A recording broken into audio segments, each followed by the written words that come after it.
வணக்கம் students. Next நம்ம பார்க்க போகிறது பிசிசி பாடி சென்டர்டு கியூபிக் ஸ்ட்ரக்சர்னுடைய பேக்கிங் எஃபிஷியன்சி தான் பார்க்க போகிறோம். அதாவது இந்த ஸ்ட்ரக்சருக்குள்ளே ஆட்டம்ஸ் எவ்வளவு ஆக்குபை பண்ணியிருக்கு, அப்புறம் எம்டி ஸ்பேஸ் எவ்வளோ ஆக்குபை பண்ணியிருக்கு, இதை தெரிஞ்சுக்கிறதுக்காக தான் ஸ்டெப் பை ஸ்டெப்பாக நம்ம இந்த டெரிவேஷனை சால்வ் பண்ண போகிறோம். சரி, டெரிவேஷன் சொல்ல முடியாது, கொஞ்சம் தியரியும் இருக்கும் இதில். ஓகேங்களா? ஃபஸ்ட் இந்த ஸ்ட்ரக்சர் பாருங்கள். இதுதான் பிசிசினுடைய ஸ்ட்ரக்சர். ஒவ்வொரு கார்னர்லையும் நம்மளுக்கு ஆட்டம்ஸ் இருக்கும். 1 2 3 4 5 6 7 8 கூட எக்ஸ்ட்ராவாக இந்த யூனிட் செல்லுடைய பாடி சென்டரில் ஒரு ஆட்டம் இருக்கும். அதுதான் நம்ம பாடி சென்டர்டு கியூபிக்னு சொல்லுவோம். ஸோ டோட்டல் இதில் எத்தனை ஆட்டம்ஸ் இருக்குது பாருங்கள். 1 2 3 4 5 6 7 8 கூட எக்ஸ்ட்ராவாக இந்த ஒரு 9 ஆட்டம்ஸ் இருக்குது. ஓகேங்களா? ஒரிஜினலாக பார்க்கும்போது இது இப்படி தான் இருக்குமே. இந்த சென்டரில் ஒரு ஆட்டம் இருக்குது பாருங்கள், அது இருக்கா பாருங்கள் சென்டரில். ஆனால் மிச்சம் இருக்கிற ஆட்டம்ஸ்லாம் பாருங்கள் கொஞ்சம் கொஞ்சமாக தான் இருக்கும். ஒவ்வொரு கார்னரில் இந்த பக்கம் இந்த பக்கம் இந்த பக்கம் இந்த பக்கம் ஒன்று இந்த பக்கம் ஒன்று இந்த பக்கம் ஒன்று பின் பக்கத்தில் ஒன்று இருக்கும். ஸோ டோட்டலாக 8 ஆட்டம்ஸ் இருக்கும். அதெல்லாம் ஒரு குறிப்பு ஃபுல்லாக இருக்காது, கொஞ்சம் கொஞ்சமாக தான் இருக்கும் எல்லாத்துலேயும். ஓகேங்களா? ஆனால் சென்டர் ஆட்டம் மட்டும் ஃபுல்லாக நம்மளுக்கு இருக்கும். சரி, இதனுடைய பேக்கிங் எஃபிஷியன்சி தான் நம்ம கண்டுபிடிக்க போகிறோம். அதாவது இந்த ஆட்டம்ஸ் எல்லாமே இந்த கியூபுக்குள்ளே எவ்வளவு ஆக்குபை பண்ணியிருக்கு, அப்புறம் இங்கே காலி காலியாக ஸ்பேஸ்லாம் இருக்குது இல்லையா, அந்த ஸ்பேஸ்லாம் எவ்வளவு, இதை தான் நம்ம கண்டுபிடிக்க போகிறோம். ஓகேங்களா? இந்த கிறிஸ்டல் ஸ்ட்ரக்சர், இந்த ஸ்ட்ரக்சரில் இந்த யூனிட் செல்லில் நம்மளுக்கு என்ன இருக்குன்னா ஒவ்வொரு ஆட்டம் இருக்குது ஒவ்வொரு கார்னர்லேயும். அதுதான் ஃபஸ்ட்டு பாயிண்ட். அப்புறம் சென்டர் பாடி சென்டரில் ஒரு ஆட்டம் இருக்குது, அதுதான் செகண்ட் பாயிண்டோட மீனிங். ஓகேங்களா? Next number of atoms per unit cell தான் கண்டுபிடிக்க போகிறோம். இதை கண்டுபிடிச்சா தான் நம்ம பேக்கிங் ஃபேக்டர் கண்டுபிடிக்க முடியும். சரி, each corner atom is shared by dash surrounding unit cell. டோட்டலாக எத்தனை யூனிட் செல் இருக்குது? மொத்தம் 8. ஸோ ஒவ்வொரு ஆட்டம் என்ன பண்ணணும், மிச்சம் இருக்கிற அந்த 8 ஆட்டம்ஸ் கூட ஷேர் பண்ணிக்கும். ஓகேங்களா? 8 சரௌண்டிங்ஸ் இன்க்ளூடிங் அந்த ஆட்டமும் எடுத்துக்கணும். இப்போது இந்த ஒரு ஆட்டம் எடுத்துக்கணும் வச்சுப்போமே, இந்த ஆட்டம் மற்ற இருக்கிற ஆட்டம்ஸ் கூடலாம் வந்து கனெக்ஷன்ஸை வச்சுக்கும். ஓகேங்களா? அது டோட்டலாக 8. Hence the share of 1 unit cell. அப்போ ஒரு செல்லுக்கு என்ன வரும்? டோட்டலாக 8 இருக்குது, அப்போ 1 தானே ஷேர் பண்ண போகுது. So 1/8 of the corner atoms. So டோட்டலாக எத்தனை கார்னர் ஆட்டம் இருக்குது? மொத்தம் 8 கார்னர் ஆட்டம் இருக்குது. இப்போ நம்ம என்ன பண்ண போகிறோன்னா contribution of all corner atoms, இதோடைய கான்ட்ரிபியூஷன் கண்டுபிடிக்க போகிறோம். எல்லா கார்னர் ஆட்டம்ஸும் எப்படி கனெக்ஷன் வச்சுக்குது. ஓகேங்களா?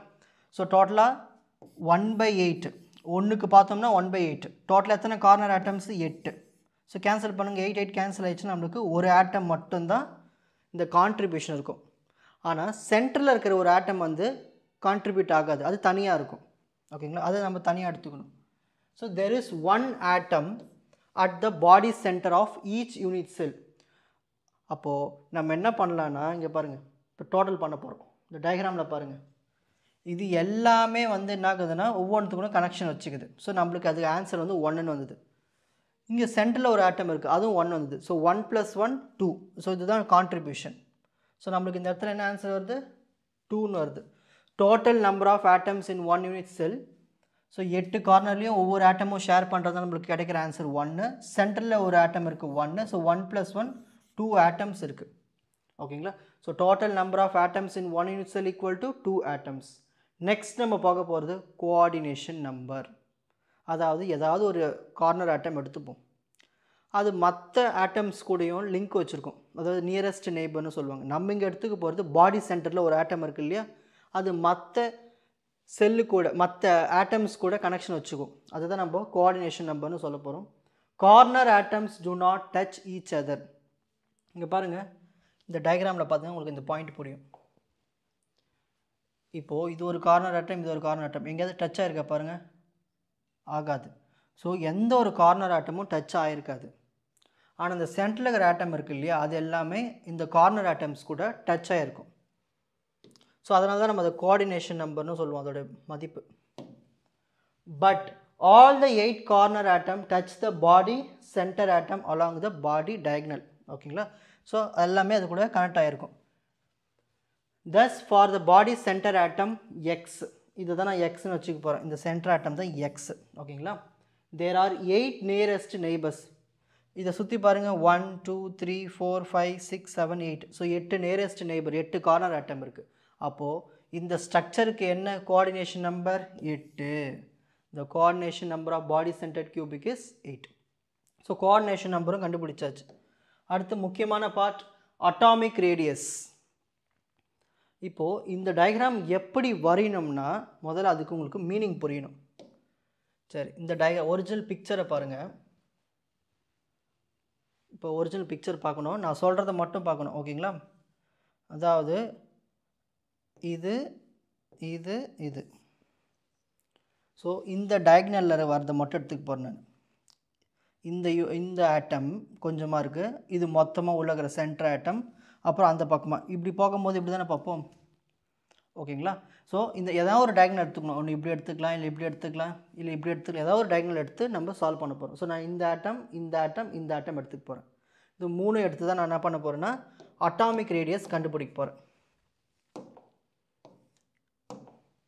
இப்போ டயக்ராம் புரியுதா பாருங்கள். இங்கே ஒரு ஆட்டம் இருக்குது, அது கொஞ்சமாக தான் இருக்கும் இந்த இடத்துல.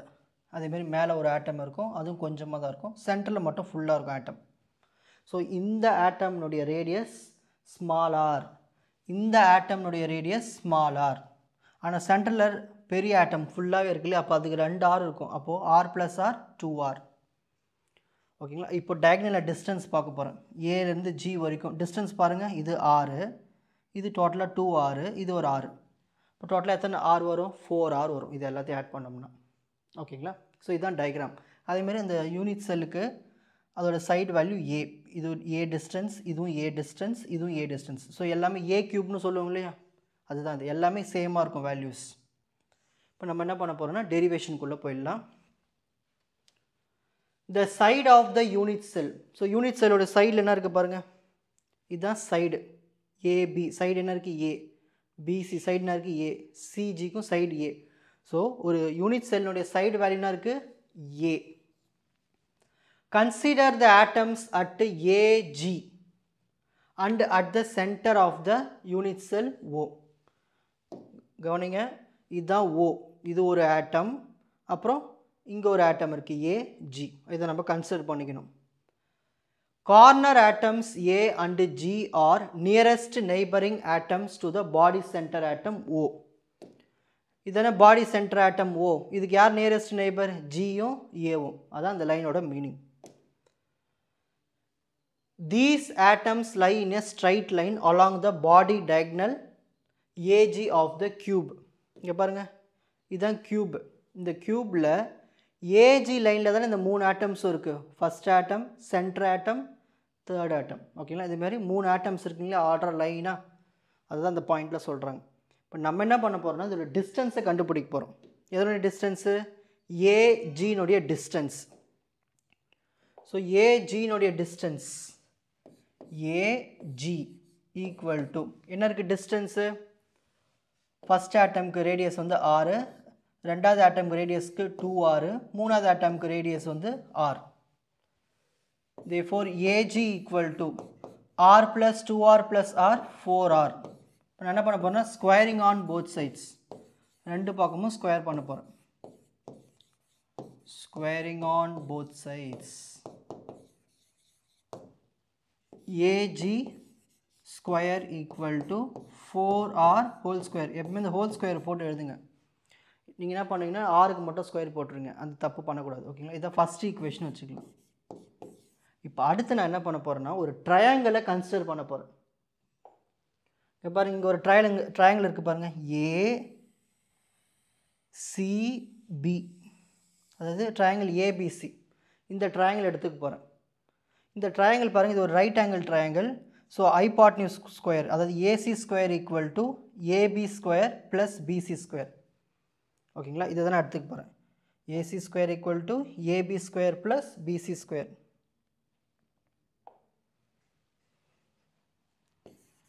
Consider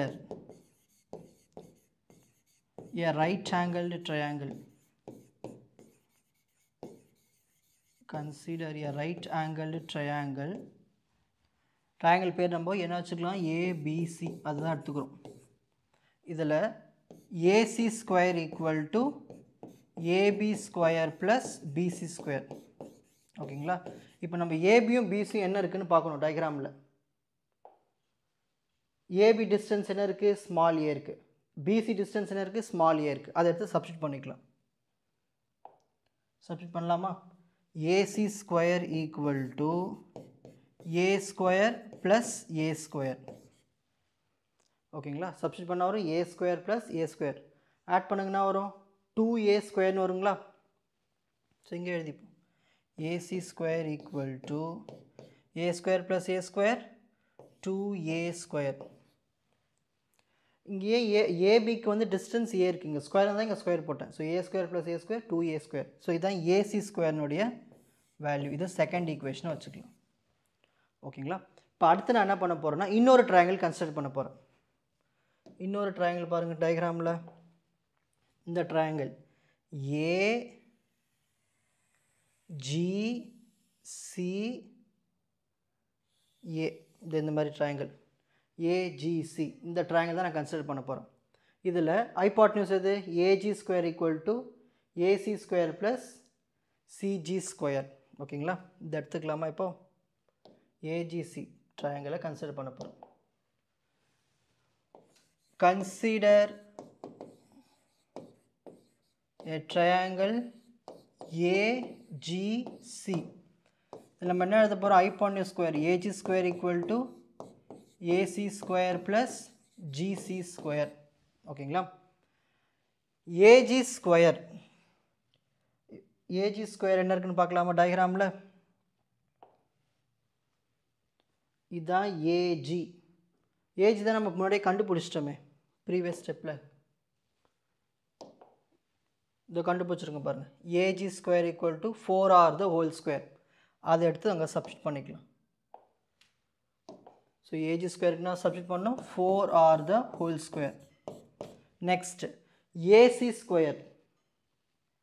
ஏசி ஸ்கொயர் நம்ம என்ன கண்டுபிடிச்சிருக்கோம்? 2a ஸ்கொயர்னு கண்டுபிடிச்சிருக்கோம்.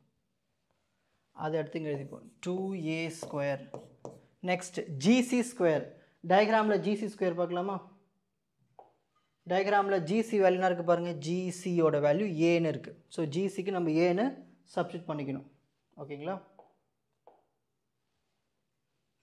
ஜிசிக்கு வந்து ஏன்னு சப்ஸ்டிட் பண்ணணும். இங்கே ஸ்கொயருக்குனால இங்கே square. 4r the whole square equal to 2a square plus a ஸ்கொயர்னு வரும் 3a ஸ்கொயர்னு வரும். எனக்கு இதுலேருந்து என்ன கண்டுபிடிக்கணும்? இந்த r வேல்யூ தான் கண்டுபிடிக்கணும். 4 ஸ்கொயர் பண்ணால் வரும் 4 ஸ்கொயர் அப்படியே வச்சுப்போம். r ஸ்கொயரை அப்படியே வச்சுப்போம் 3a ஸ்கொயர். இப்போ இந்த r ஸ்கொயர் மட்டும் இங்கே வச்சுப்போம் 3a ஸ்கொயர் பை இந்த 4 ஸ்கொயரை கீழே கொண்டு போயிடுவோம். நெக்ஸ்ட்டு இந்த ஸ்கொயர் அந்த பக்கம் அனுப்பிச்சிடுறேன். அப்போ r is equal to square அந்த பக்கம் போயிடுச்சுன்னா ஆகிடும் ரூட் ஆகிடும் 3a square by 4 square. r is equal to 3க்கு ரூட் எடுத்தால் வரும் ரூட் 3. a ஸ்கொயருக்கு ரூட் எடுத்தால் a ஆகிடும். 4 ஸ்கொயருக்கு ரூட் எடுத்தால் ரூட்டும் அந்த ரூட்டு ஸ்கொயர்லாம் கேன்சல் ஆகிடும். அப்போ நம்மளுக்கு என்ன வருங்க? 4 வரும். அப்போது அட்டாமிக் ரேடியஸ் என்ன வருது ஒரு பிசிசி ஸ்ட்ரக்சருக்கு? Root 3a/4. நெக்ஸ்ட்டு நம்ம பார்க்க போகிறது packing factor. Number of atoms per unit cell என்ன கண்டுபிடிச்சோம்? ஃபஸ்ட்டு ஸ்டெப்பில் 2 ஆட்டம்ஸ் இருக்குன்னு கண்டுபிடிச்சோம். கரெக்டுங்களா? ஃபஸ்ட்டு ஸ்டெப்பில் தானே கண்டுபிடிச்சோம். ஸோ சென்டரில் ஒரு ஆட்டம். ஓகேங்களா? கான்ட்ரிபியூஷனில் மற்ற 8 கார்னர்லையும் சேர்த்து ஒரு ஆட்டம். ஓகேங்களா? அதை 1 + 1 2ன்னு கண்டுபிடிச்சோம். வால்யூம் ஆஃப் 2 ஆட்டம்ஸ் இந்த யூனிட் செல். டோட்டலாக 2 ஆட்டம்ஸ்னு சொல்லியாச்சு. So 2 into volume. ஆட்டம் எப்படி இருக்குது? ஸ்பியர் ஷேப்பில் இருக்குது. அதோட வால்யூம் எப்படி எழுதலாம்? 4/3 πr3. இதுதான் ஃபார்முலா. அதான் வால்யூம் ஆஃப் 2 ஆட்டம்ஸ் இந்த யூனிட் செல். இதை நம்ம ஸ்மால் வின்னு எடுத்துக்கணும். ஓகேங்களா? Next atomic radius. Atomic radius என்ன கண்டுபிடிச்சோம் ப்ரீவியஸ் ஸ்டெப்பில்? ரூட் 3a/4ன்னு கண்டுபிடிச்சோம். ஓகேங்களா? Next volume of the unit cell. ஒரு யூனிட் செல் எப்படி இருக்குது? கியூப் ஸ்ட்ரக்சரில் இருக்குது. ஸோ வால்யூம் ஆஃப் கியூப் என்ன ஃபார்முலா? a³ ஸோ அந்த இடத்துல கேபிட்டல் விக்கு a³ எழுதிப்போம். இப்போ நம்ம அடுத்து என்ன கண்டுபிடிக்க போகிறோம்னா பேக்கிங் ஃபேக்டர். அடுத்து என்ன கண்டுபிடிக்க போகிறோம்? Packing factor.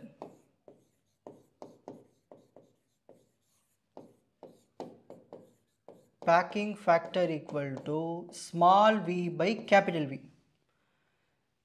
small v என்னது volume of 2 atoms in the unit cell எவ்வளவு இருக்கு 2 into 4 pi by 3 4 pi r cube by 3 ஓகேங்களா 2 into 4 by 3 pi r cube இதுதான் வேல்யூ by capital V எவ்வளவு இருக்கு volume of cube அத யூனிட் செல் a cube அதை எடுத்து சப்ஸ்டிட் பண்ணிக்கலாம் a cube இப்போ அடுத்து உடனே நம்ம என்ன பண்ணோம்னா 2 into 4 by 3 into pi into r r என்னது அட்டாமிக் ரேடியஸ் நம்ம என்ன கண்டுபிடிச்சோம் √3a by 4 னு கண்டுபிடிச்சோம் இங்க கியூப் இருக்கனால இங்க பவர்ல கியூப் போட்டுங்க by a cube ஓகேங்களா இப்போ இத நம்ம ஸ்ப்ளிட் பண்ணி எழுத போறோம் 2 into 4 by 3 into pi into √3 ஐ கியூப் பண்றோம் அப்பனா வரும் √3 into √3 into √3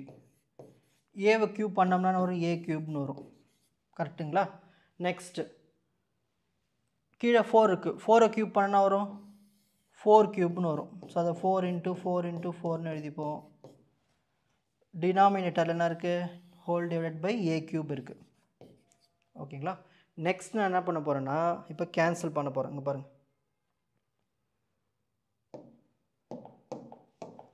a கியூபும் கேன்சல் ஓகேங்களா அடுத்து ஒரு 3 கேன்சல் பண்ணிட்டு இங்க ரெண்டு √3 கேன்சல் பண்ணிடலாம் ஓகேங்களா அடுத்து பாருங்க இங்க ஒரு 4 கேன்சல் பண்ணிடலாம் அடுத்து 2 1s are 2 2 2s are 4 னு இப்படி கேன்சல் பண்ணிடலாம் இப்போ பேலன்ஸ் என்ன வருது ஒரு பை இருக்கு ஒரு √3 இருக்கு 4 2s are 8 இருக்கு so pi √3 by 8 pi √3 by 8 pi √3 by 8 pi நோட value 3.14 into √3 by 8 இத கால்குலேட்டர்ல சால்வ் பண்ணிட்டோம்னா நமக்கு பேக்கிங் ஃபேக்டர் கிடைச்சிரும்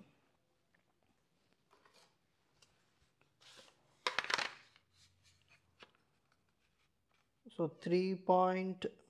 so first √3 ஓட வேல்யூ என்னன்னு பார்த்தலாம் 1.732 so 3.14 into √3 ஓட வேல்யூ 1.732 by 8 3.14 into 1.732 ஓட ஆன்சர் வந்து 5.43848 னு வருது இது 8 ஆல டிவைட் பண்ணனும் divided by 8 0.67981 வருது ஓகேங்களா இத நம்ம என்னன்னு பண்ணலாம்னா ரவுண்ட் பண்ணி ஒரு 0.68 னு எடுத்துப்போம் ஓகேங்களா 0.68 னு எடுத்துப்போம் இப்போ இத நம்ம பெர்சன்டேஜ் கண்டுபிடிக்க போறோம் packing factor percentage packing factor வந்து பெர்சன்டேஜ் என்னது கண்டுபிடிச்ச வேல்யூ into 100 பண்ணனும் 0.68 into 100 68% ஓகேங்களா இப்போ இதில இருந்து நம்ம என்ன ஸ்டேட்மென்ட் தரலாம் இங்க இருக்கிற இந்த BCC ஸ்ட்ரக்சர்ல இருக்கிற அந்த வால்யூம் ஆஃப் யூனிட் செல்ல 68% வந்து ஆட்டம்ஸ் ஆக்குபை பண்ணிருக்கு மிச்சம் இருக்கிற எவ்வளவு percentage ஒரு 32% வந்து எம்டியா இருக்கு ஓகேங்களா in the volume of unit cell in BCC 68% occupied by atoms so atoms வந்து 68% அந்த ஆக்குபை பண்ணிருக்கு அந்த ஸ்பேஸ் பேலன்ஸ் empty ஸ்பேஸ் எவ்வளவு இருக்கும் 32% occupied by empty space அவ்வளவுதான் பேக்கிங் ஃபேக்டர் கண்டுபிடிச்சாச்சு ரொம்ப சிம்பிள் தானே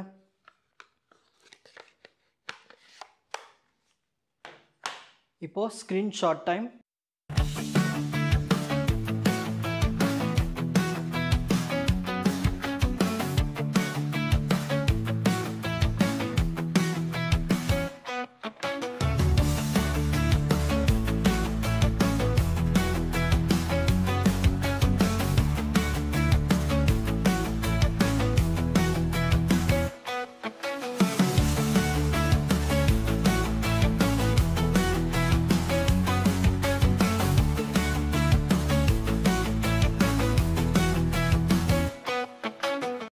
உங்களுக்கு இந்த கண்டென்ட் ஈஸியாக புரிஞ்சிருக்கும்னு நினைக்கிறேன். வாட்ச் அதர் எபிசோட்ஸ் இன் த appropriate playlist. Fauji silver academy strength success clarity.